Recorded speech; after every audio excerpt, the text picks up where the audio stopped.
Good morning, good afternoon, and good evening. Happy Bringling.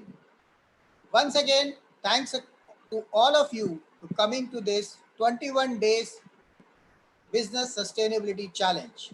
And we are at day 16 of 21 days business sustainability challenge, which we are running it on Bringle blended platforms, blended meetups, and blended learning platform. Thanks to all the viewers who are watching it live on our YouTube channel, Bringle Talks. Do subscribe and hit the bell for the daily show. Myself, Anshav Jain, founder of Bringle Blended Meetups and Blended Learning Platform, would like to share one very important information which has been issued by the government of India as a security measure while using the Zoom connection. These problems can arise in any video conferencing solution. So please be careful on while using that any solution of video conferencing. Just to add, our platform Bringle Meetups, Bringle Blended Meetups and Blended Learning Platform basically has automated 9 out of 9 steps already within the platform. And if you are using any of the platform, any of the video conferencing solution at your end, you can just get it integrated with Bringle platform and make it completely secure, including with your recordings and your user data completely in your private cloud. So do reach out to us if you have such kind of requirements, and you can reach out to us at info@bringleacademy.com. With this, I would like to share pearls of wisdom of the yesterday's topic, tangible and intangible outcomes. Joseph Yusuf Sahab, he mentioned that essence of humans is essential is relationship and connecting people, which makes the person the human CRM. The best way to be a human CRM is to adopt care. His copyrighted word, care, appreciate, relate, engage model, and the taker, transform, assist with budget, KYC, encourage feedback, and risk plan, which completes it as a sentence, caretaker. I mean, the word caretaker, with active listening as part of the key feedback. John Knight's transpersonal leader has to be, he was mentioning about leadership, that the leader has to be radical, ethical, authentic, caring, and sustainable to manage their emotions and manage their egos. Ask self the question, what is the benefit from me? But always think of the stakeholders' perspective. Yeah, do dare to do things in spite of frameworks. The weaknesses is not enough dialogue. We need to talk, we need to meet, and not to be arrogant at the same time. Value everybody within the organization. Institutionalization of individual in philosophy versus individualizing the institution in real life is the game changer. Create partnerships is the minimalistic bridge for the next generation. I would also like to request businesses, startups, entrepreneurs to please upload your pitch decks at bringleacademy.com/course/business sustainability. Because of the huge demand, we have postponed the live pitching event for a month, and now you can upload your pitch decks before 15th of May as well. Today's topic is on measures is a reality, and today's speakers are Ashay, Naresh, and Ramesh. With this, I would like to thanks all the speakers who have taken their precious time and spending their 1 hour with us and spreading the pulse of wisdom with the entire world. Thanks once again, and I would request Charu to share about today's speakers. Thank you so much, Ansha. A very good afternoon, good evening, and good morning to whole global community there. Peter Drucker, who invented modern business management, said once, if you can't measure it, you can't improve it. It is so true. If you can't measure something and know the result, you can't possibly get better at it. So let's learn from the expert speakers today what is the importance of measures in present reality. We have Akshay Sahasrabudri from India, founder and CEO Kintel. Kintel is India's first inclusive communication agency, which works to transform the lives of persons with with disabilities through creating accessible media content and inclusive communication. He is an entrepreneur, media accessibility professional, filmmaker, and PhD scholar. Welcome, Akshay, to the show. We have Naresh Karmakar, business manager, Habitat for Humanity India, and assistant area director, BNI India for Mumbai West. As assistant director, area director for the Mumbai West region, the largest region in Mumbai for BNI India, he oversighted over 19 existing chapters comprising over 1,000 business owners and professionals, supporting them to increase businesses through mutual support and collaboration through the giver's gain philosophy of BNI. He also supports the creation of new chapters in the region, helping launch directories to reach out to more business owners with the intention to help grow their businesses and bolster the country's economy in the process. As a senior consultant of Habitat for Humanity, he has a proven history of working in the nonprofit organization management industry. Strong community and social services professional, skilled in nonprofit organizations, sustainability development, corporate social responsibility, government, and big picture thinking. Welcome, Naresh, to the show. And we have Ramesh Iyer, President and Chief Revenue Officer at V8 Tech Ventures Private Limited. In the past, he has been Business President Enterprise SME in Tata Teleservices, MD, India Concur Technologies. With 27 years plus of professional excellence in IT, telecom, new age technologies, and management. Mission is to lead, inspire, grow, and transform the chosen business entity and the team. Deliver end-to-end results, including meeting shareholders' expectations.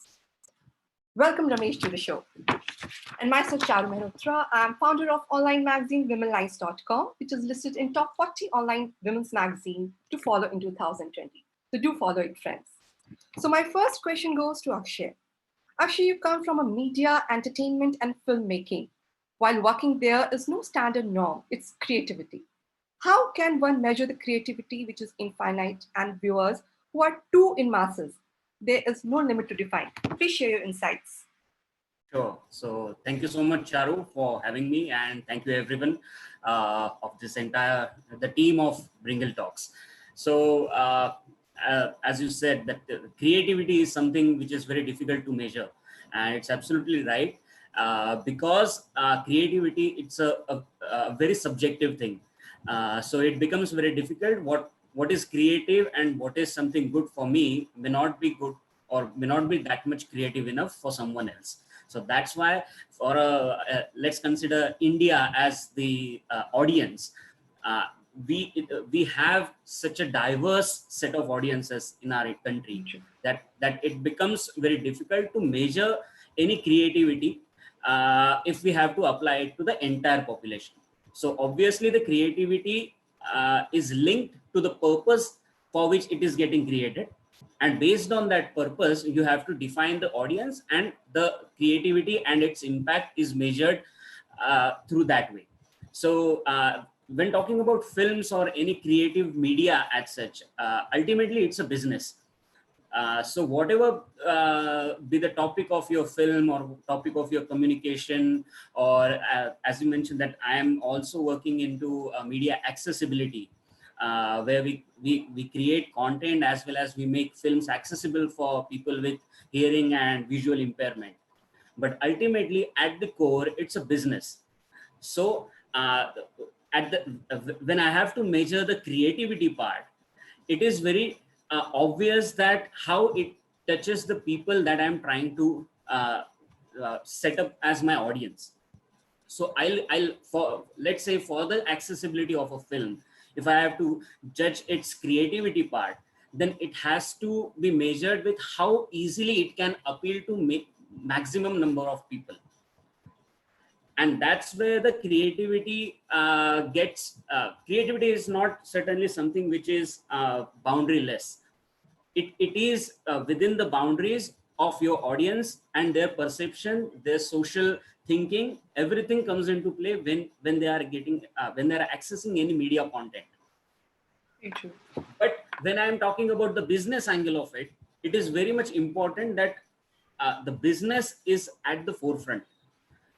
As in my experience, when I was working on one of the film, a Marathi film in 2016. So of course, it was a great initiative from the producers, but ultimately what I learned through that entire process was that filmmaking is not about just creativity. It is about business. They are investing few crores of money, so they will expect more than whatever the invested amount is to get back. Same case has to happen with the accessibility also, in order to it becoming an sustainable business model. So when I am talking about creativity and accessibility together, the creativity is something which can people access, or which can people appreciate depending on their exposure, depending on their awareness. But at the same time, I have to also think about the tangible outcome of that particular activity or creative task that I'm handling out. So this is very important, that creativity is not just something which can happen in a vacant space. It is within the boundaries of a lot of different aspects, like economics or social thinking of your audience, and what kind of delivery mechanism you have, and as well as the core content.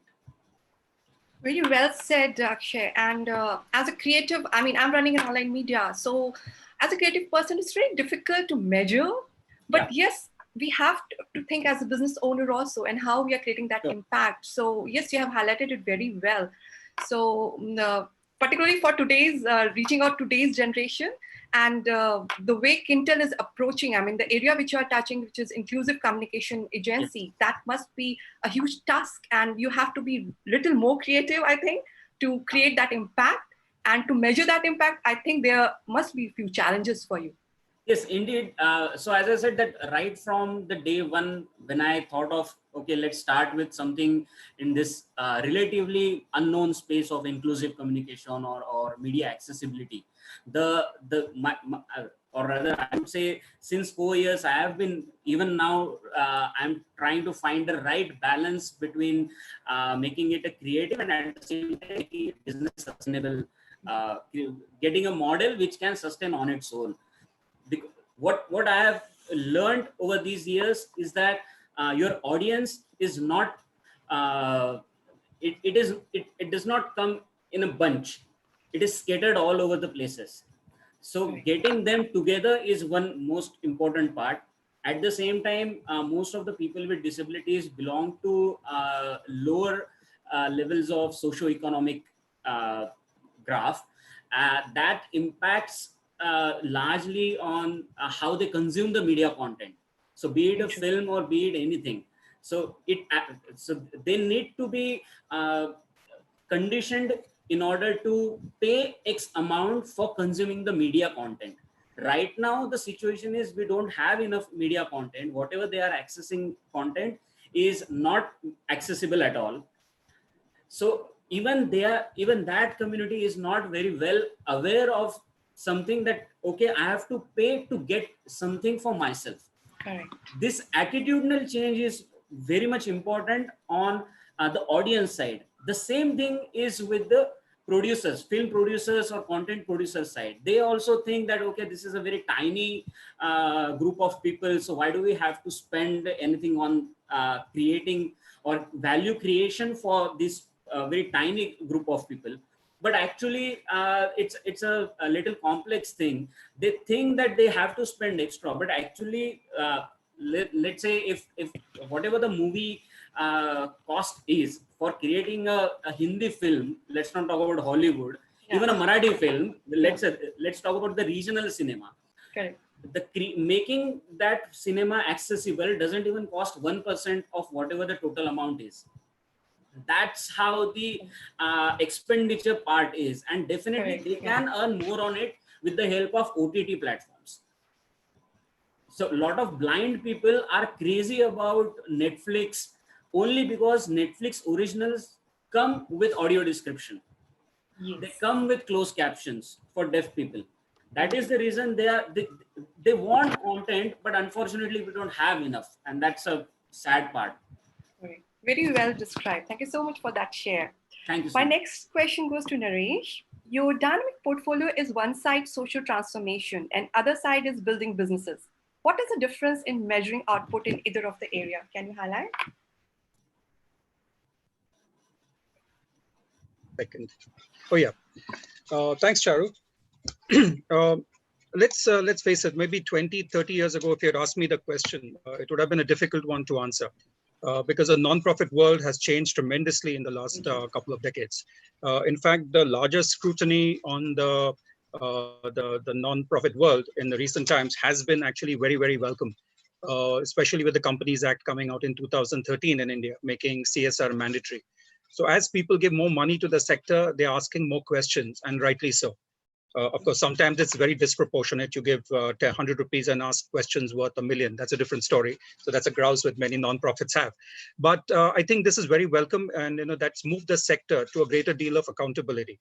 So if you're talking about whether monitoring and measurement, yes, whether it's a business or whether it's a nonprofit, it's absolutely mandatory that you actually measure yourself. If nothing else, if not for the outside world, it's for you yourself to figure out where you're moved as compared to where you said you were going. So in Habitat for Humanity, for example, I was heading the planning, monitoring, evaluation segment for South Asia and then Asia Pacific. And it actually started with trying to get all our programs into this whole cycle of a 3-year cycle of planning, monitoring, evaluation, because measurement cannot actually stand out on its own. It has to be in terms of metrics laid down in a plan, whether it's a 3-year strategic plan or a 5-year strategic plan. And that measurement is going to help you track whether you're actually reaching out to what you've been doing. The same analogy goes to businesses. I mean, even in BNI, when we do our trainings, there is a whole element of, hey, what is the kind of turnover you said that you're going to do this year? If that's so, then how much would you get from BNI? And if that's so, then what are the things you need to do in order to get there? So this measurement is extremely critical. If you like they say, if you don't know where you're going, you have no idea where you're going to end up. So the measurement principles are the same for both. What you measure obviously will differ. The indicators that you use for the nonprofit world would look at a lot in terms of human impact, whereas we don't look at it so much in the business side, which I think it's something maybe businesses should look at. And now with triple bottom line and sustainability looking at across sectors, maybe this is something which businesses would also need to look at, the whole emphasis on the environment. So there are obviously quantitative and qualitative indicators, which every sector lays out on its own. But one thing which is very exciting, and I think which the nonprofit sector has got a lead on, is the whole idea of qualitative measurement, especially in terms of stories. Stories are absolutely important in measurement. And, and it's a common thing. We use it in BNI very well. They say that facts tell, but stories sell. And in the nonprofit world, you're talking about impact out there. You're talking about lives changing. And without stories, nonprofits really can't survive. It's no point in giving statistics and how much money was doled out, how much was actually how it was spent, or how many houses were built where we are concerned, or how many toilets were built, et cetera, et cetera. It's talking about how have you moved that family from where they were before this intervention and where they are. And now this is something which I think businesses also are looking at. I know a friend of mine, Adi Pocha, who's a filmmaker, and his films, the corporate films he makes, are absolutely human interest films, because he says a company is made of the people who are in the company. A factory or a business is made of the people who are. If you forget the people, seriously, all your stats mean nothing. And very interestingly, Charu, in this lockdown period, we just completed an exercise in my Mumbai West region for BNI. We have about 1,600 entrepreneurs across 28 chapters in the region. And what we were trying to do is actually get those success stories. One is like, for example, how many have adapted their business models to be able to respond to the COVID crisis? Are you creating products and services which can be useful for the COVID response for the government? The second one we are looking at is like, how have you, if you've already been in the online space, and which is now suddenly becoming so important, whether you are an internet service provider, whether you are a computer hire person, or a social media person, how are you actually responding and taking advantage of the situation to provide services to business people who are actually locked down at home? Is there something you can do? And the third one is to see how are you running your businesses which actually don't seem to have a connect, but is there a way you have found to go online so that you are relevant, that you're building up a base so that when the lockdown lifts up, we can. So all this is being measured, and we are trying to collate all those stories. So that becomes a great source of inspiration for others as well.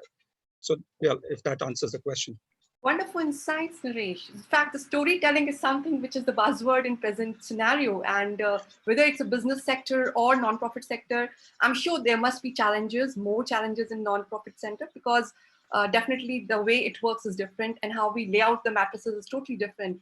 But yes, once we start thinking as a business and when we lay out every segment, I think things can work much better way. Wonderful insights. Thank you so Can you much. please throw light on the on day-to-day basis how measures reality concept can be driven? I'm sorry, that's addressed to me? Yeah, that's for you. Yeah, so I repeat the question? sure, please. Yeah, can you please throw light on day-to-day basis how measure is reality concept which can be driven every day? Okay. So you see, in both sectors, there is a certain amount of data that's collected every single day. And today with technology, that is being done. For example, if you're talking about Habitat for Humanity, which is mainly into housing or sanitation, for example, or you're looking at any other organization which is right now providing food for the low-income groups, there is these statistics which need to come in every single day. How many packets were distributed, or how much has the house been constructed to? What is left to be done? What is the plan after that? So this is the kind of real-time data, whether through cell phones, whether through computers and networks. That's something which is collected every single day, and that's mapped towards the plan. Now, where businesses are concerned, is the same thing. If right now, if production is stopped for some people, then what is the other angle? What are you focusing on? Are you focusing on marketing, for example? So I'm just talking specifically of this year. Then what are the new avenues you opened up? And every day is, if for example, is simple stuff. You're on social media now. You're using social media to reach out to the people. How many posts are going out? How many people is that reaching out to? How much has that increased over the last target that you had? So these are the kind of monitoring things which are going on in this situation. But if it were a regular situation, yes, if you have a production line, obviously at the end of the day what is the kind of how many pieces have you manufactured. Then you need to see whether it fits to your template as to whether you've fallen short or whether you've got to go. So these are some of the measures. Obviously, the fiscal measures, the financial measures are one thing. The actual we can say the material measures, the production measures are one thing, and the HR measures is something else. And what about the man hours? How much of work days are being spent? How many? So this is something which is being recorded on a day-to-day basis, I think, with any organization. The same thing goes for nonprofits as well. The complexity of the data you actually choose to, and actually I think it's a choice you make. There are people who tend to say that the more indicators you're tracking, the better you are. Not necessarily. Not necessarily. You can create a whole mess for yourself if there are 150 indicators you're tracking every single day. So the idea is, first of all, are you measuring what needs to be measured? If you want to measure your weight, are you going to use a thermometer? I mean, I'm putting it very, very simply. So are you using the right measures to measure what you need? Is it going towards what you said you are going to do? And secondly, how many of these measures are there just the right amount? You can create a whole lot and create a whole lot of work for your people to do, but keeping people busy is not the answer. Yeah, the idea is, can this be done without increasing your workload? And that is the trick, and I think the sensitivity part of monitoring. But yeah, so this is the kind of daily things you could possibly look at. Yeah. Awesome points, I must say that, because once you start thinking in those matter, and particularly you mentioned that we have to focus on the right indicators, we should be saving our time and getting more results out of it. Right. Thank you so much for such wonderful share. Thanks, Charu. My next question goes to Ramesh Iyer. This is with respect to your experience of working with SMEs, which is still unorganized area. How does process, measure, and output is taken seriously? And here many SMEs are focusing on aligning their business with the market. Sales become major area for them. So can you share some insights on that? Yeah, sure. Thanks, Charu. So fundamentally, be it SME or large enterprises, over the last few years, when I got an opportunity to work very closely and monitor the way they monitor their behavior, few things came out conspicuously. One, SMEs typically have a very short-term vision, and there is a huge bias for action, wherein corporates tend to have a long-term vision, and the measurement and metrics in most of the organizations are largely in place. But if you look at the world of business, be it from an SME perspective or from an large enterprise perspective, the world of business is constantly changing and churning. Many wheels are in motion. it's like juggling multiple balls at the same time. It's very, very easy to get lost and feel overwhelmed. I have seen this happening with many, many SMEs, more than enterprises, and even startups, and in few cases, high growth companies. Why is this happening? The owner, there is, due to the owner driven philosophy, there is a huge bias for action. And depending on the stage of the company, whether they are in early stage, if they are in early stage, they tend to go very aggressive in terms of sales, in terms of acquisition, in terms of revenue. If they are going to the next stage, then probably they look at revenue growth, rate of revenue growth, profitability, and maybe this third stage could be what needs to get measured in each stage. For the third stage, it would be more from the perspective of what's the segment profitability, what is the product profitability. Look at this very carefully. On day one, do you think SMEs can launch what should be the product profitability, what should be the segment profitability? And I'm including SME startups also as part of SMEs here. So what needs to be measured at each stage is very critical.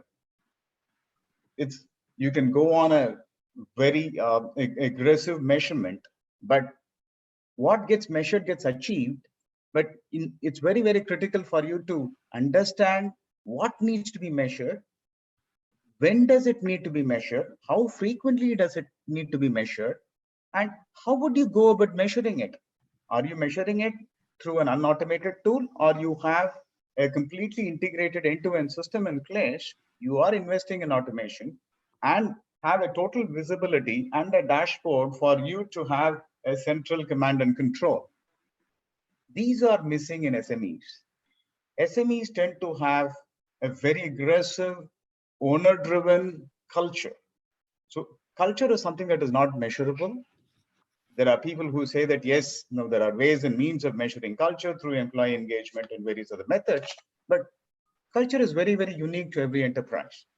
So you got to use culture as an important driver for the growth. But at the same time, many companies, I have seen the SME specifically and the startup specifically, they tend to do away with process, citing culture, tend to do away with the specific areas of measurement, citing culture. Culture should be more of a driver aiding growth and should not come in the way of process. So process adherence is very critical.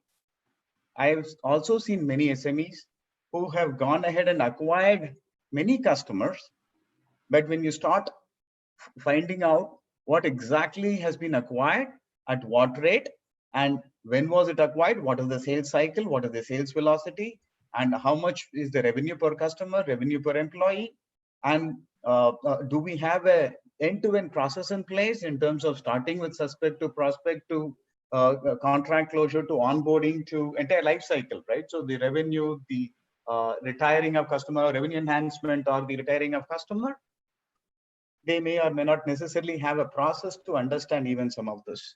So going back to your question, every SME or even large enterprise, the first thing that they need to do is envision an outcome. Only when you envision an outcome and the big picture, you will be in a position to formulate what kind of inputs that you want to bring into the business and what kind of process and metrics and measurement that you want to put in place. Otherwise, if the outcome is not known to you, the business goals are not known to you, you will be missing the woods for the trees. You will end up going haywire. The measurement is like a compass. It will, in a world of business jungle or on high seas, it will always help you to head true north or true south.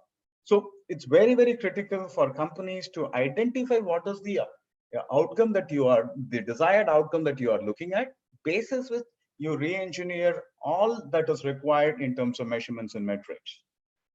there is a Japanese proverb which says that what gets measured gets achieved. That's a generic proverb. But what is more important is in Japanese, there is a saying. The essence of the saying is essentially, if you measure your business once a year, what is lost is 1 year. If you measure your business once a month, the loss is 1 month. If you measure your business once a day, the loss is 1 day. What does it mean? It means that in your plan, do, check, act cycle, check is extremely vital. It will help you to realign. It will help you to course correct. Otherwise, you will tend to think that you are super busy, but in terms of your achievement, have you made some progress towards your business goals? You may not have achieved anything at all. So it's very, very critical to essentially understand the outcome even before you start off on a business mission, and basis which you need to realign yourself during the course of this journey. I've also seen in few cases, the data is not captured properly. And in many of the cases where the data, what people think or tend to argue about, should never be the case. If you really know what needs to be captured, from what source, and what exactly are you looking at, it is not just the data in isolation. There has to be a trend that needs to be captured. That trend needs to be measured. Otherwise, looking at the data in isolation will never give you a trend.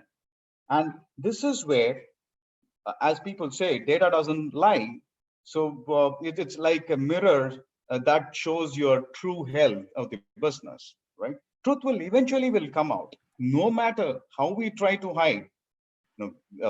Whether you want to put walls around it, you want to build moats around it, truth will always come out. And the importance of measuring is to also remove the subjectivity, remove biases, remove also the noise or the clutter, and create value, right? Otherwise, you will never know, are you creating value or are you destroying value? I have seen, for example, there are a few Tata Group companies, for every decision that they make, the fundamental question that every manager is supposed to ask is it creating economic value add?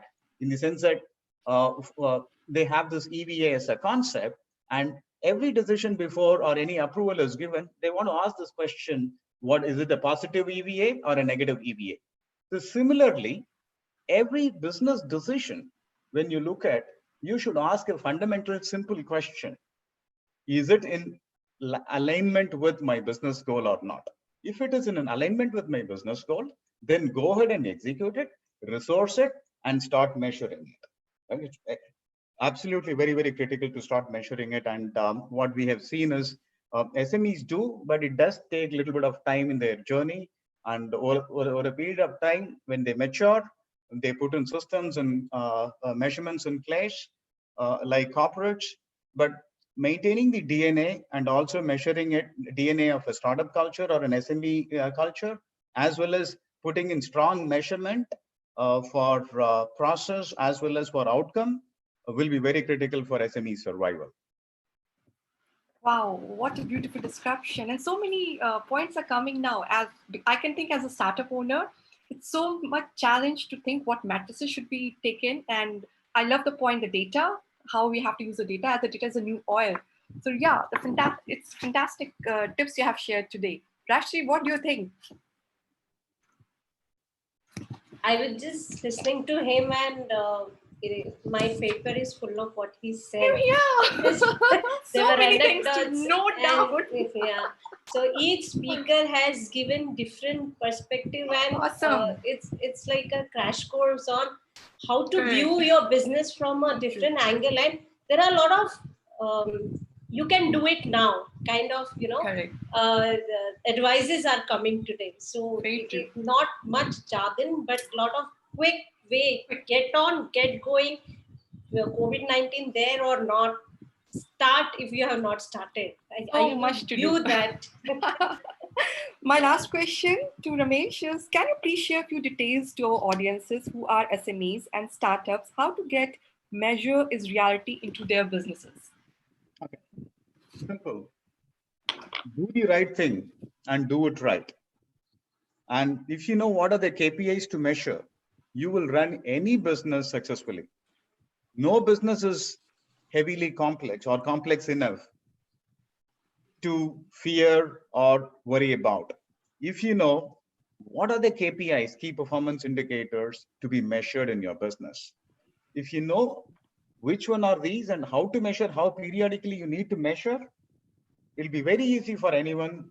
However the business, the complexity of the business, you will be able to really measure it well, and you will be able to achieve progress. So you need to just not measurement, but then need to ensure that you are able to really move ahead in the right direction. As I said, it might have sounded very simple. Do the right thing and do it right. Right. What I have seen in my life, I used to run multiple businesses, used to start their day as early as 6 o'clock, 7 o'clock in the morning, multiple phone calls, multiple metrics, many measurements. It's not the number of things that you measure, but it is the key critical things that you measure that is very vital, right? And I used to do hundreds of things in a day, multitasking, but later realized that I need to probably take some time out and take a step back and really look at the business holistically, what kind of an outcome I need and what do I need to really measure. So if I know these two, and what are the right things to achieve those individual milestones in that journey to achieve the outcome, right? So then you write down clearly, these are the 5 right things to do. And then once you have identified these are the right things to do, instead of doing the right thing, that's the difference, right? Brutally focus on doing the right thing, right? Outcome is just an eventuality, right? And do it right. When I say do it right, which is where you need to put in the right resources, you need to put in the right metrics and measurement, and you need to ensure that the business is aided in every which way to grow it to the next level of whatever the market share they want, whatever the revenue growth they may need, whatever the profitability that may need. Great. So it all depends upon the power of choice which we make for our mattresses or resources and how we apply it. Wonderful learning. Rashri, I hand over to you now for question answer session. Yeah. So there are questions. Anshuv, you have two questions. Maybe you can ask. Yes. So I have questions for everybody. I mean, looks like so. I think wonderful insights. First of all, and I would like to go with the same sequence of the speakers. Who have kind of spoken. Ashay, I have a very specific question to you when it comes to the media sector or a creativity or a social sector. These are the sectors which is, when it comes to outcomes, it is very difficult to measure. And a lot of times we see, numbers floating around in various things.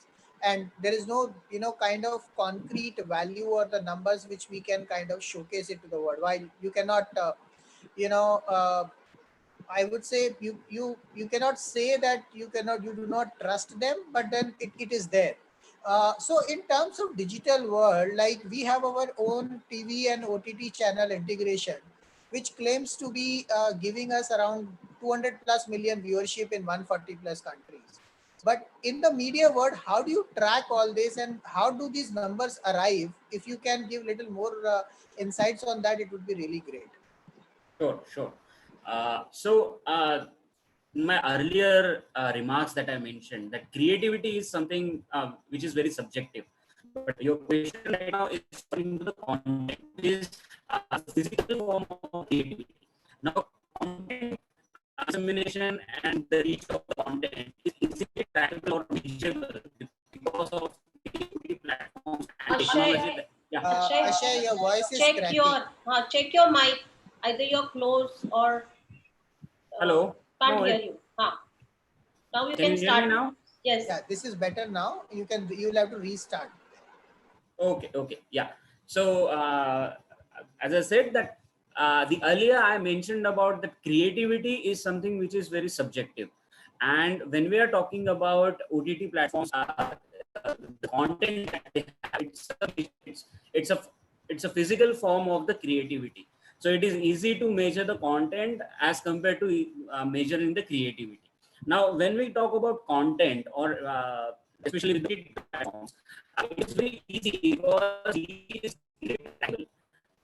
so YouTube insights that we get, or a Facebook insights that we get, all the information that we get from the insights is directly talking talking with us about a particular user. So we can get the data of a single user also, that we get to know how, what are his or her viewing patterns are, how long a person watches a particular content, what kind of content the person likes to access. All these things are possible just because we have the technology at the back end. Now, when it comes to television, the earlier all this TRP and thing, it is still now till now it is not a very authentic data.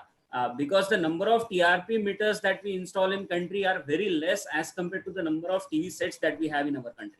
So largely, even because TV is a medium where it runs on the money of advertisers. So the advertisement budget of a particular company is linked to the sales. That's how they measure this creativity, the content part also, for the particularly for the television. But when it comes to OTT, it is easily trackable. And as you mentioned in your question, that the reach that is available, or you are seeing on your OTT channel integration, it is very much possible because it is directly linked to the user, particular user. Okay, I think thanks, Asha. I think you beautifully explained that, and I think that gives a little good clarity to our viewers and our users as well, who are using our Bringle platform to promote their own work in the various TV and OTT channel network. And because this question has been coming to us a very long time, that while we have this kind of viewership, and that people confuse it with the perspective that it is there on the Bringle platform, on the Bringle website. But I think I just wanted to understand that how it is being tracked, and it is really trackable from that perspective or not. Thanks, Asha, for explaining that. Thank you. Thank you. So my next question is to Naresh. Naresh, you mentioned about various businesses shifting online today. Yeah. And of course, it's a post-COVID scenario. What we are also seeing is that there are a lot of issues coming out of it in terms of administrative issues. The challenges which people were unaware completely, because we have kind of automated our world wherever possible, and at least when it comes to physical world or the world, the offline world, we can still put in people and manage the things well. But when it comes to online world, it cannot work without automation, and with that lot of other challenges comes in. I have seen a lot of our users struggling with a basic technology, even using a basic video conferencing application, and saying that technology doesn't work, the platforms doesn't work, all those challenges. Now in the online world, how are we going to measure the efficiency percentages? Like one of the ways by which we do is, so let's say if there is a way of there are 10 steps in performing a particular job or the entire activity, like we conduct these Bringle blended meetups on that, and if there are around 10 to 12 steps which we have identified which are being done, and if we have to spend our manual effort in only one or two, it kind of gives us to a 80 to 90% automation. Or so is that the efficiency definition or something else? And how important it is in the online world coming up? Okay, I'd like to address two aspects of your question. The first part is, when you're talking about, I would say preparedness, or, some kind of deficiencies, if you want to use the word, in people adapting to the medium. There's no option to that but training. We've come to a stage where, there's no alternative. So far, it could have been an option. Work from home was an option. Today, it could, post-COVID, I think a number of companies are going to keep on with that option, at least for a percentage of their efforts. It's going to have some benefits beyond what was expected. So we were a little late to adapt to the work from home concept, but now I think it's going to be something everybody's going to consider.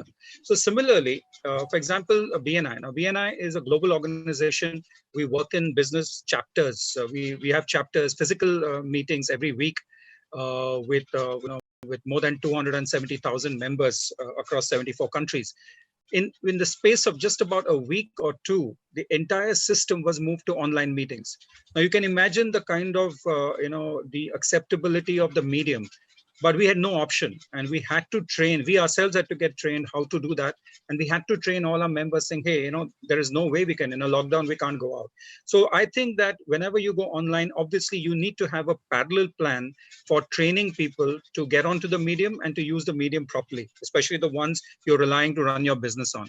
In terms of the other one, in terms of efficiency, now again, I think what Ramesh put so beautifully, I mean, you need to have an idea about the outcome, or where is it that you want to go, even with the online medium. Now, for example, if you are a business coach, okay, you're a business coach or you're a trainer who has predominantly been operating in an offline medium, you want to go to online. Okay, now some of the things are not going to change. The same indicators that you're using to see how efficient you are in the offline world will also be out here in the online world. You will have to add a couple more kind of indicators out there in terms of what are you investing in. What is the equipment you're investing in? Are you investing in higher bandwidth? You're obviously going to measure the same thing. How much time am I spending with a client? What is the outcome which I have set for myself, or the output and outcome indicators I have for myself? What are the output and outcome indicators I have for my client? So some of those efficiency issues are related, are not going to change too much. Now, obviously, there is also going to be a restriction in terms of what you can do online as versus what you do offline.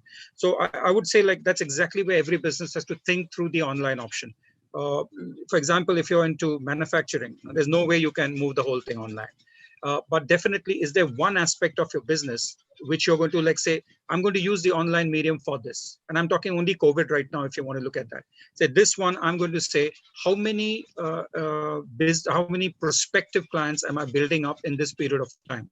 Okay, do I have a number for that? That this every week I'm going to be generating. I'm going to reach out to so many. I'm going to make sure that I get my message out. What percentage of that number is going to get back to me with further information? How much of those am I going to engage? And how many of them am I going to convert into business in the online space? And how many am I going to keep engaged so that I deal with them in the offline space? So each of these is going to actually determine your efficiency. So I don't think there's a single answer I can give you in terms of how do you measure efficiency. It all depends on what you're using the online medium for and what is the outcome you're actually expecting from that whole process. I don't know if I'm kind of addressing it. So Naresh, you've actually brought up a very important point and you answered it well. I mean, just to give that perspective, because see, the problem here is, and which I was actually trying to get out from this answer, is that people consider shifting online means video conferencing solution. Then they come on a Zoom and they connect. That is not online. And we had a very brilliant speaker recently from a manufacturing industry, and the way he was talking about how businesses, the manufacturing or industries are going to go automated. It was there on the disruptive technologies as a theme last week. And the way he was talking about the concept of dark rooms, no man production, and things like that, that is the kind of concept is also online. So when it comes to online, people, I think 80% of the population is still considering video conferencing is an online option.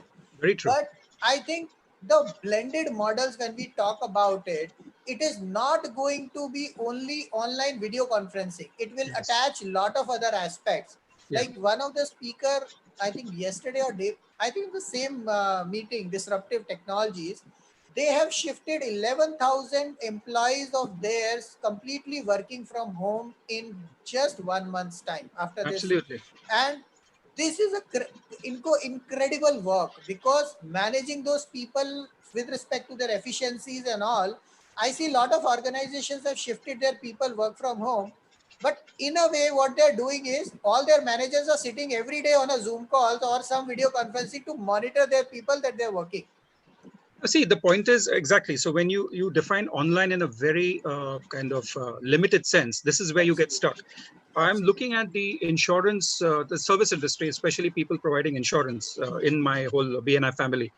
I'm amazed at the kind of service provision that they're doing right now. I mean, whether it's just speaking on the phone. Now, why isn't speaking on the phone online? It is online. Anything which is not physical face to face is there. So using the telephone to keep in touch with all their clients, updating them, using WhatsApp and other media to actually keep them informed and keep them engaged. Now, many of them anyway had the data on a cloud. So you can sit and actually manage the portfolios from there. So I haven't seen any slackening happening out there. And in fact, all the more so, suddenly insurance has become something very, very critical, whether it's health insurance or even life insurance for that matter. And this whole industry is actually rising to the challenge.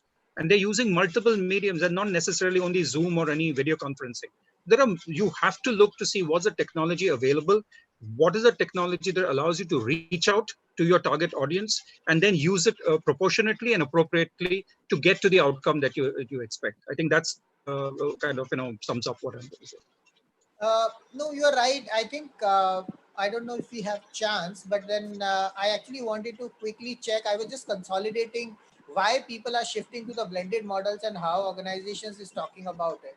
Right. And this is basically, it is not just the video conferencing solution, which is probably the 1/3 part of the entire secured connectivity and having more integrated platforms. Yeah. And then connecting with the various people in a more seamless manner so that there are no challenges and better interaction. And the Very true. third aspect, which is more of a gamification or a augmented reality, virtual reality things also will come up as a more online, more engaging aspect, Right. which people are not, aware of in that scenario. Absolutely. In fact, if I might just interject, I think just at the beginning we spoke about, I think someone wanted to know something about the event space. Okay. From what I understand is the events industry, at least in India, is taking the worst case scenario. And they're saying there will not be any physical engagement, physical programs till maybe even end of the year. But you should see how slowly people are looking at the online medium as a way of not only moving events online, but also monetizing them. So I keep telling people, just because you're going online doesn't mean everything needs to be free. In the initial days, everybody's offering everything free, but you need to really start making a plan as to how this is going to be monetized. Just to give an example, Habitat for Humanity, for example, we've been running an online campaign to raise funds for the food essential kits and that we're giving out in this scenario. And we've had people coming and do online events for us and raising money because everybody's paying for it. And that's going straight away to the cause of distributing it. So we've had talk shows, we have had music programs. Last Sunday, we actually had from another BNI member who came up with the concept, a marathon at home concept, about 50 runners running, and there was an amount that was being contributed. So that is, now look at it when an event company gets into it and say, hey, listen, I'm going to put this event online. People are going to play from their homes, or people are going to sing from their homes, or people are going to do whatever they want from their homes, but we're going to put it online, but there's a premium to it. I may not charge you what I'll charge you, what, people in the stadiums, when you go to a stadium, what I'm going to charge you something for it. You need to look at how you're not just going to do this free. So, but that's the whole idea. I mean, the online medium offers a lot of opportunities. You need to see how you can really keep your business growing. And then if you're going to fall into this passive mode saying, oh, right now, let me just put things free content out there. It's a self-defeating thought. You need to look at how you can monetize it. People will pay. People will pay to get good content online. So that is something which I think people have to look at as well. I'm sorry if I interrupted what you were saying. Actually. No, you're perfectly right. I was just trying to share a couple of the case studies which we had, but I think we don't have time. I don't want to take away the speaker's time. You brought up a very important point and just want to add there. In fact, we have kind of done a very good case study using our platform, which is an integrated platform, wherein we have actually made a live telecast of a marathon. Actual marathon happening there. We worked with ISAC, which is a social organization. Yes. And it's almost like one year ago, December 2018 or something, wherein all the marathons, so we can now with our technology, we can just put it up in any drones and it can make it as a live marathon. And what you have just mentioned is also possible with our kind of modules when you have conferencing solutions and a live streaming solutions, putting up all together. So, and integrated with that monetizable option like your payment gateways and things like that. So it has to Yes. be entirely automated. Otherwise, manually you will get crazy. That is not Absolutely. possible in an online world today. So I think Absolutely. beautifully answered, Naresh. Thanks for that. Thank you Thanks so for the much. same. Thank you. And I would definitely connect with you to work on that social initiative which we were talking about. Sure, sure. My another question to Ramesh. Ramesh, I first of all want to, kind of appreciate the way you have explained the metrics or the measurement importance with the loss of a day, a month, or a year, depending on what frequency you are measuring your data or any kind of information, be it financial or strategic or operations or different kind of things. Now, my question to you is that many of the SMEs, and you have specifically mentioned those SMEs out here, they start with something, some thoughts in their mind without even having a proper vision, business goal, business modeling, financial modeling, and even linkage to the metrics.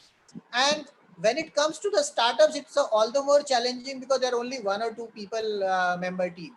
They may not even have that perspective into that. And so what do you suggest to them that if they have a chance, what they should be doing when it comes to, when they start their business, when they're running their business, and if they're already running their businesses, what is, immediate actions they can take to ensure the better measurement? Brilliant. So 3-4 quick things. One is, startups if they have some idea and if they think they are going to solve a problem, and that problem has some market acceptance, they need to establish a product market fit. And so first is, what problem are they solving? Is there a market for it? And is there a product market fit? So in the initial stages, and then you form the team that will actually execute this, what is required in terms of if you split that problem statement into multiple segments, and who will own it, and who's the best horse who will actually take you to the promised land with respect to that problem statement, right? So that's how you start constituting a team. Right horse, right soldier, or right profiles, right roles and right profiles you need to identify, right? And many startups, what they end up doing during this phase is, if they try to overemphasize on perfection, is not good. So what they need to do is performance is better than perfection in the initial stages, right? So you need to get performing, and even if there is a small traction, you got to get on board, keep moving on. Momentum is important than perfection in the initial stages, right? As you start gaining momentum and traction, that leads to a network effect, and that network effect will take you to the next level of growth, right? So what happens is, in the initial stages, startups, they really want to head over heels, beg, borrow, steal. They use brute force, and even the analogy is, they will break an egg with a hammer to acquire customers at whatever the cost, right? This is what they got to be very, very careful. They got to watch out, because you got to optimize. Your resources are very limited. You can't throw money away, good money chasing bad things, right? So you have to be extremely cautious with your cash flow and resources. So you get your business plan in place, get your team in place, and start gaining traction, and ensure that you optimize your efforts to acquire more number of customers. Do not get on an extreme brute force, because by habit brute force comes in, because there are no measurements in place. And brute force is eventually will be successful, but it could be a one horse one soldier, or it could be an entire army, a war room attacking one problem. But you will attack one problem, but you will die out, right? So in the process, so you got to be extremely careful in during the stages of your growth, what you need to do, how you conserve money, and how you grow. Is so you got to balance it out very carefully. That doesn't happen in many of the startups. If they get a lot of capital and they lose sight of what is required in each stage, and then they burn the capital, and the burn rate goes high, and hence the sustainability or survival becomes a challenge. And many a time what happens is, they end up adding more people, and most of them, without real measurements in place, they don't know. It's like cricket or football, whatever. If you have one extra person into the field, suddenly everybody else, he will confuse with the other 11 persons. He does, whether he's going to be he's a bowler, he's a batsman, and which position and point where he's going to be positioned in the field. He confuses everyone, right? So one needs to know exactly what one should do, the roles and responsibilities and measurements, how they will get measured, how the role will get measured, how individually that person will get measured. These things do need to fall in place. And what happens is this don't happen. Most of the time, it's everyone starts running like headless chicken, right? So that's what you will see. But you will see a lot of action, a lot of commotion, a lot of collaboration. But the eventual outcome is you will really not achieve what is supposed to be achieved with finesse and ease and whatever the smoothness with which the execution could have been done or carried out. So in hindsight, they will realize this. But I'm trying to just say that this is what happens 99% of the time, 99.99%. Avoid these pitfalls and plan well and execute it in a way which is the most optimal way. You can always question whether is this the right way to execute or is there a better way to execute. That question alone will give you tons of results. And start looking at every stage of growth, even be it a corporate or a SMB. A financial metric as well as a non-financial metric is important. So non-financial metric should also include it. It's not just internal and external non-financial metric, but customer related metric. Most of the companies miss customer metric. Okay, they talk about customer related, that's not just the customer metric. Are you really, if customer is buying your product for something, is at the end of implementation, at the end of adoption, at the end of customer using your product, is he achieving what he set out to buy initially? Is he achieving those initiatives? Is he achieving those objectives? You have to listen to the customer. You got to get clued in onto customers' usage and understand and be with them in their journey of growth. Most of the companies fail to do that, and that's where they fail to become good to great. Great companies are the ones who will actually be with the customer in their journey and sail along with them and ensure that their product is able to really contribute their success. This needs to be measured, and it's not easy to measure. In companies, corporates who are able to do this, they will probably outrun others. And it should not just start with an individual employee, it should start with the board.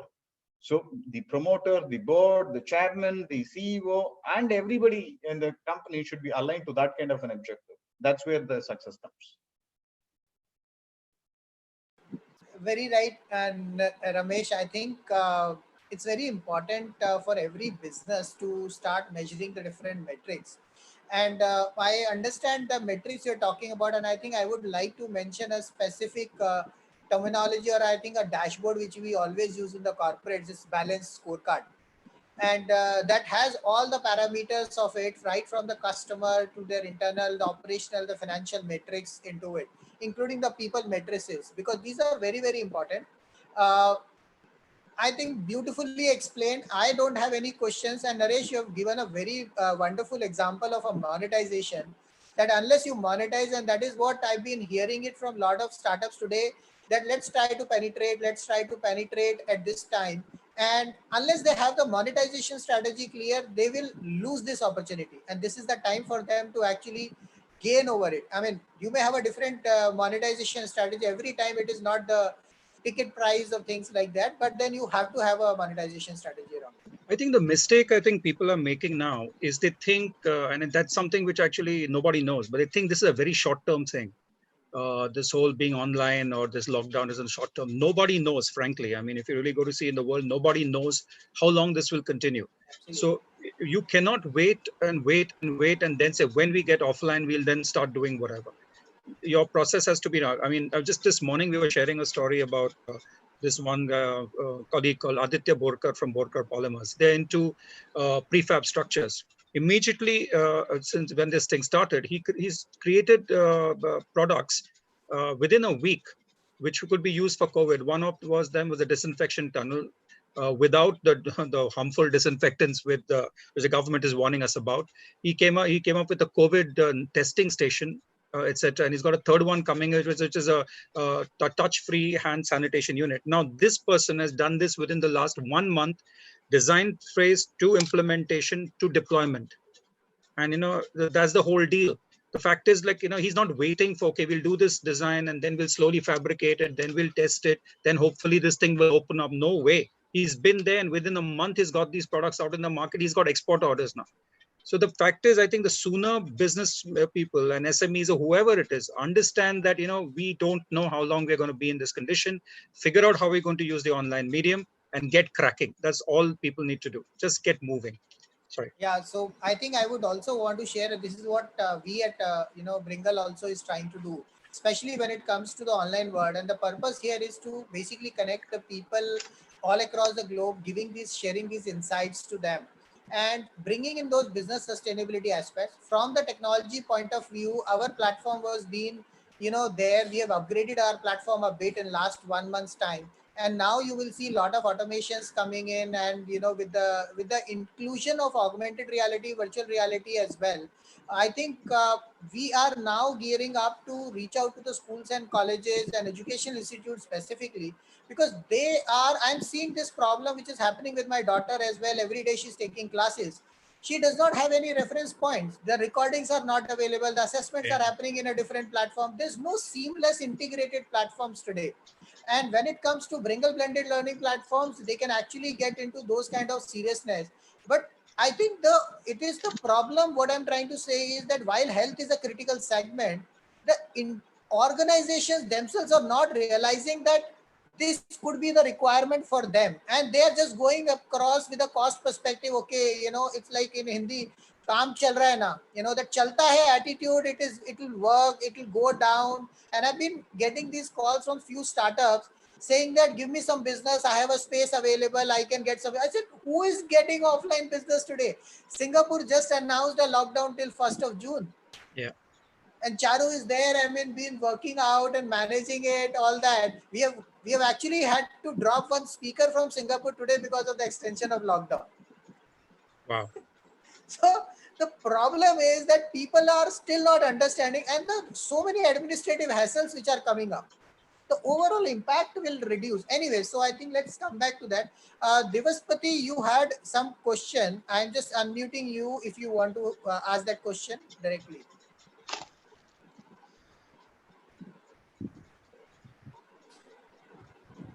Devaspati, would you be asking that question? Then there are two questions, Sridevi and from Sushil. So I am just allowing everybody to unmute. Sridevi, why don't you unmute and share your question? Okay, thank you, Anshav. Your video. Okay, 1 second.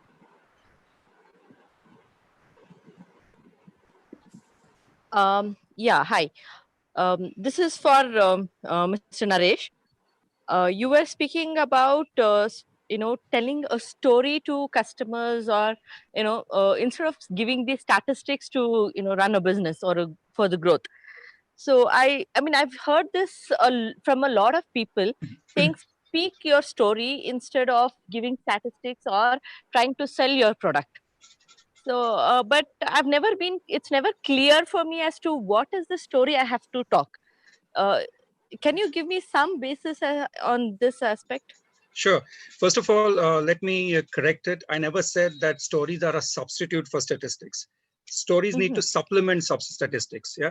So the statistics you generate. Okay. The statistics. For example, taking my example with Habitat for Humanity. If I'm into housing and sanitation, or right now, if I'm into the distribution of food essential kits or sanitation kits, I am going to be talking about how many kits have been distributed, how many individuals impacted, how many families impacted, what is maybe the demographic breakup of the families. I'll talk about the states I've been working. I'll talk about the smaller districts I'm working in, etc., etc. So those are the statistics. Now, this is great, okay, because they do impress. As your numbers go up, they do impress. But what happens, especially for a non-profit, and there's no reason why it won't happen for a corporate as well. You have to talk about individuals. You talk about a family. Like we did this whole thing. We built a building for 16 visually impaired families in a place called Vangani, which is just on the outskirts of Mumbai recently. And there are about 10,000 individuals out there who are visually impaired in that whole community. So we started with the food essential kits with them. Now, when we talk, we take one family and say, hey, listen, what was your situation before you got the house, or what was the situation when you were not getting this impact, and what is the situation now? What is it you're looking forward to now you got a house? So when you're taking these stories out, there has to be a template. Your communications department has to devise a template which gets a story effectively in the smallest possible kind of words. It has to be very effective. A video testimonial, for example, would be brilliant.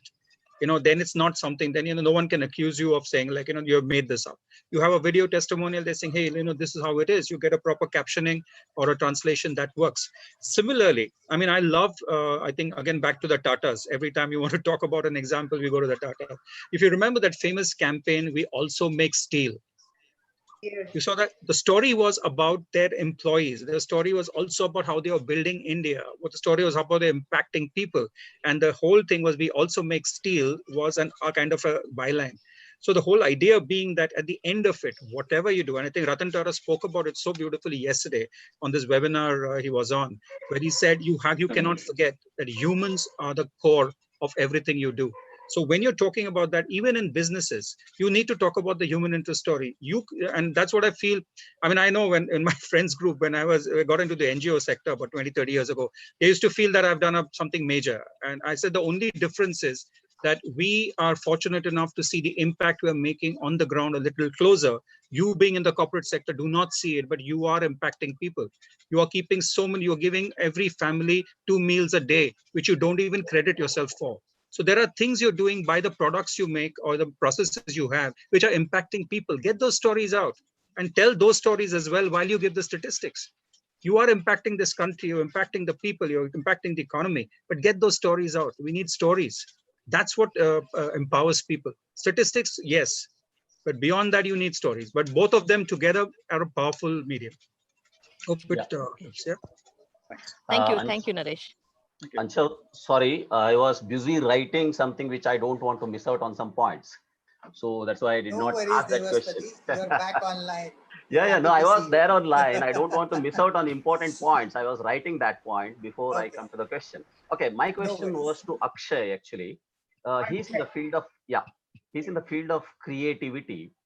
My question, based on his experience, what are the top 3 parameters he experienced that which can be set for measurables in creative field? Okay, so it is linked to the media, the medium that we are using. Yeah. But if we have to generalize it to some extent, then let's say it is a normal feature film that we are talking about. Then I'll definitely think of creativity is how many number of people have watched that film. Okay. So that is one. Also, it is linked to the what kind of revenue that the film generates on the box office or through OTT platforms. Usually nowadays that OTT deals and the television deals happen before the release of the film. So honestly, to measure the success of the film, the box office is the only aspect that is undecided for most of the Hindi mainstream films. So that is one. And what is the recall value of any kind of media content is also a very important measure that we can use, because there are currently in lockdown, all of us are really enjoying all that Ramayana, Mahabharata and Shaktiman, because all of that has a greater recall value and it has an association with each and everyone in India, because back then there was not too much of content. That's why the recall value of that content is very much larger than what content that we access today. Because it is when we talk about the news as a medium, the news gets old the moment it happens. That because nowadays the news is not about 7 p.m. bulletin or 9 p.m. bulletin. It is happening 24/7 at every millisecond of any day. And through Twitter and social media, there are several perspectives that come into public domain at the same time. So for a news, it is very difficult. It's a different measure. For film, is a different measure. That's how I would in news. Put it. In news, I think now more focused on the impact what it is making. Yes. And as earlier someone mentioned about that, how the media content plays on the mind of people, and especially with the kind of stories Naresh sir just now mentioned about the stories Yeah. thing. So today the media, the kind of news we get through media definitely help us shape up our reality also. That's the impact that these news stories make. So nowadays, that we all know that lockdown thing has happened, this COVID-19 has happened, and there are a lot of questions in people's mind that how the future is going to happen. There was that particular letter that came from Spain or Italy, I don't know, and it went viral on social media and somewhere, that the future of rest of the world, something of that kind of that letter it was. But honestly, people are aware of what is going to happen or something, but right now what was required was the positivity in the environment. So the kind of news are going around impact to greater extent, I would say. Yeah. And right now we need a lot of positive stories. Yeah. Thank you. Thank Thank you you very much. I think brilliantly explained and a wonderful session. I would really want to continue, but we'll have to do a hard stop somewhere. With this, I would. I'm sure there is one question from Sushil. Should we take it? It has come long time. Okay, just a moment. Let me see. Sushil, you're there? I think. He's not there. Okay, okay. Then we'll check with. Yeah, so we'll take it up offline, Yes. and maybe we can, speak to the respective speaker and Sure. then connect back. Sure. So, okay. So thanks everybody. I think I would want now Mani to kind of share the pulse of wisdom for today. So we are waiting for the pulse necklace for today and the story, Mani. Thanks, Ansha. I do the noting of the points and key insights while the speakers are helping us understand all the beautiful ways of learning from the key things of business. And in the process today, I was with assumption that measures are always black and white. But what I could see today is various colors of measures, and I could paint a little picture of that with three aspects in mind. One is to start with creativity, and then how effective is that use, and finally how it can show us or help us. To start with, Ashay shared a very interesting insight, like creativity can be more subjective with respect to perception of the audience within the economic and social boundaries, and as well as it has to appeal the masses. Then only it can be said as creative. And his insight was like, at the core of the business, creativity has to be linked to the purpose, and it has to address a target market fit, which can appreciate the tasks based on the exposure or the awareness of that audience, which makes it a real measure. Thanks for that, Ashay. It was very, very interesting and very helpful. And moving on, Naresh has given a lot of different versions of measure. The best one to start with is like, measure is a reflection, where one has moved in the actual plan of where one has to go. So this is a very interesting insight. Measure gives you a reflection. And the second interesting thing is the best qualitative indicator. Of course, measures are both qualitative and quantitative indicators, but the best qualitative indicator is about the storytelling, which are with important facts of measurement to the business world today. This is very, very relative and very important insight that everyone can take it. And finally, he also touched upon the complexity of data in terms of a measure is the choice of business for what's need to be measured and how many of the measures are right amount without increasing the workload and the key sensitivity of monitoring. So this has to be very well taken care when you are understanding the complexity of data in a measure. And finally, Ramesh actually shares a different perspective of SMEs to large corporates to startups. And few things to start what he shared are like envisioning an outcome or a big picture and then formulate the process will actually define the measure. That's a very good start for a business. And which also helps measure as an outcome more like a compass, which can help companies know whether they're heading north or they're heading south. And finally, one measure, the way it is beautifully said, one measure a business over a year, the loss is 1 year. One measures a business over a month, the loss is a month. One measures a business over a day, the loss is a day. And this is brilliantly put in a way to understand we should not spend too much of time on measures, only build the measures that are really required. And also there are two other insights which I would like to share. Like he also stressed on looking at data in connection to what Naresh has said. In connection to data, looking at data in isolation doesn't give a trend, but it is a mirror that shows the trueness of business. So you should understand the depth of the data and try to help what your business is speaking true to you. That's the essence of a learning for an entrepreneur.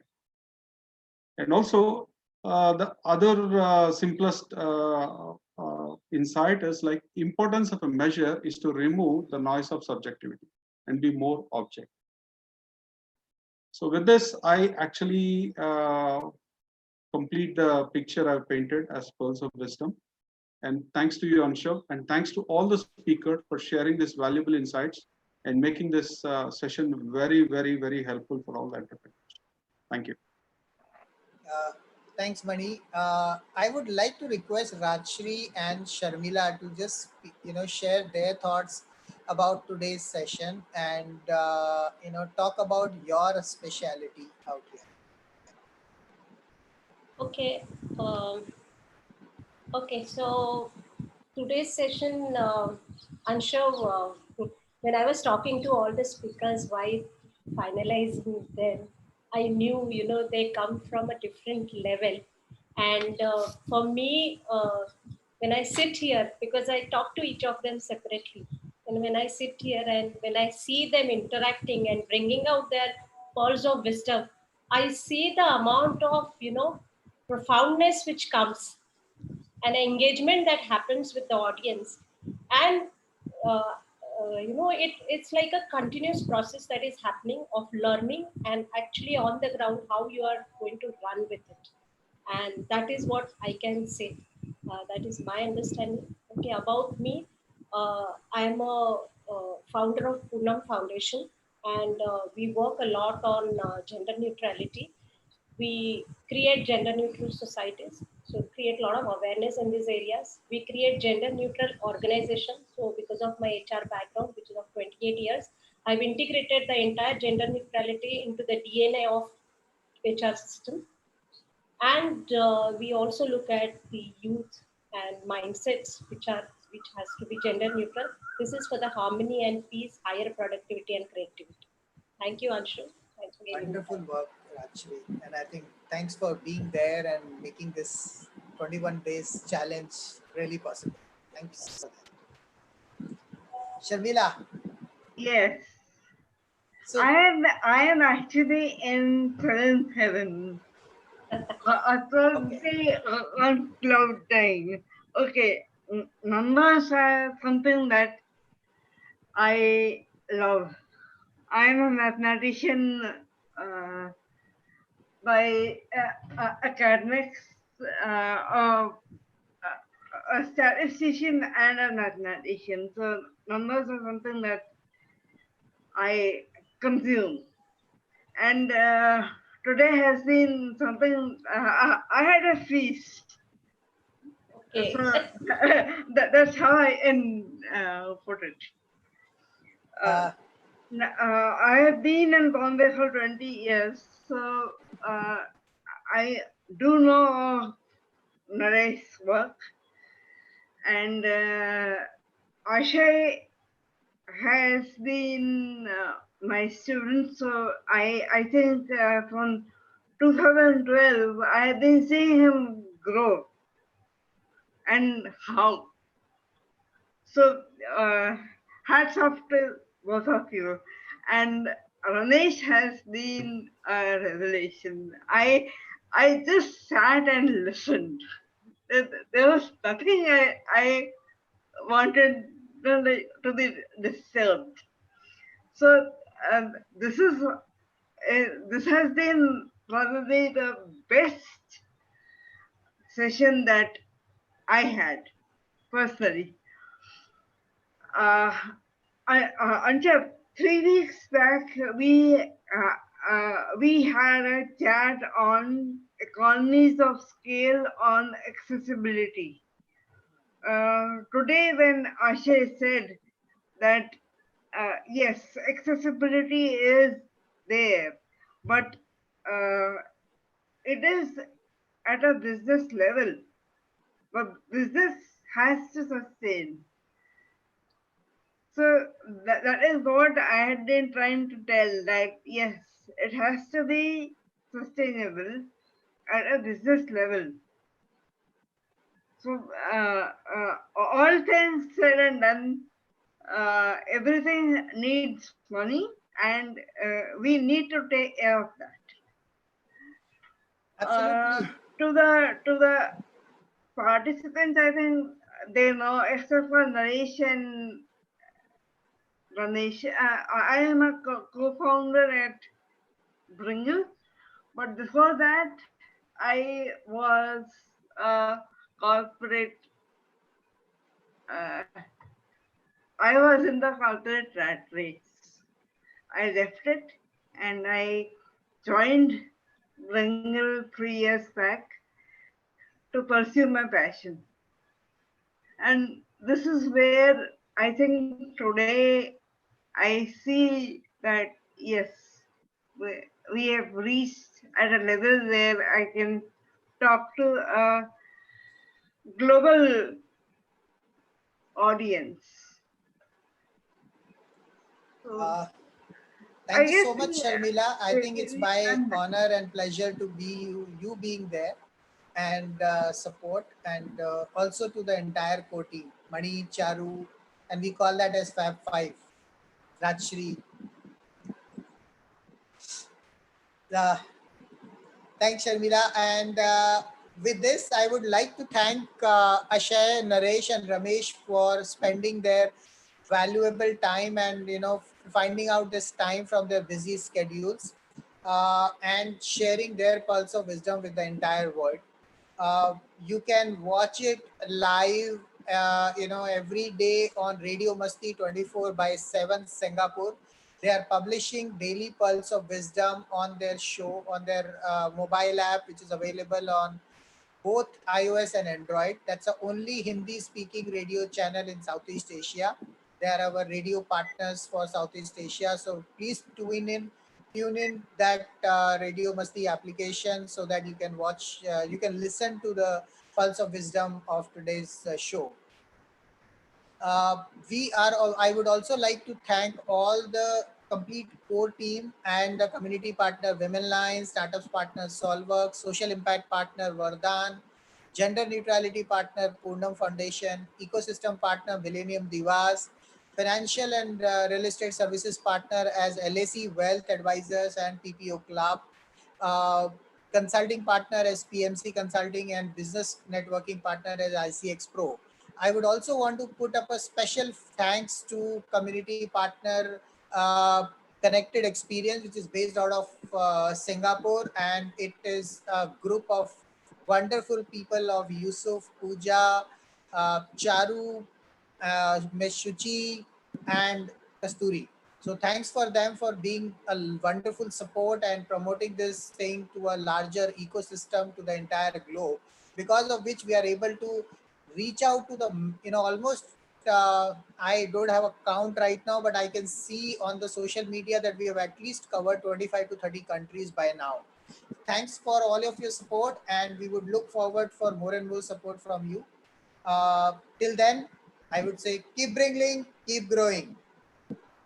Thank you very much. So much for Thank you. Thanks everyone for joining. Thank you so much. Thank you. Thank you.